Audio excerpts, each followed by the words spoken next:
What is the difference between scheduled maintenance and planned maintenance?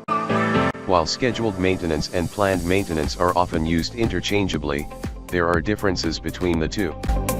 Planned maintenance is the act of anticipating maintenance work and implementing a process for completing this work. This includes everything from how to identify a task, to required materials and workflows, prioritization, and procedures for analyzing completed tasks. Planned maintenance comes in all shapes and sizes, including reactive maintenance, preventive maintenance, condition-based maintenance, and predictive maintenance. As long as there is a plan in place to address a situation, whether it's running a light bulb until it fails or lubricating a motor on a bi-weekly basis, it is planned maintenance.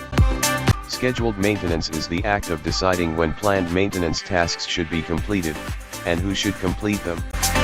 While planned maintenance establishes a process, scheduled maintenance is part of that process.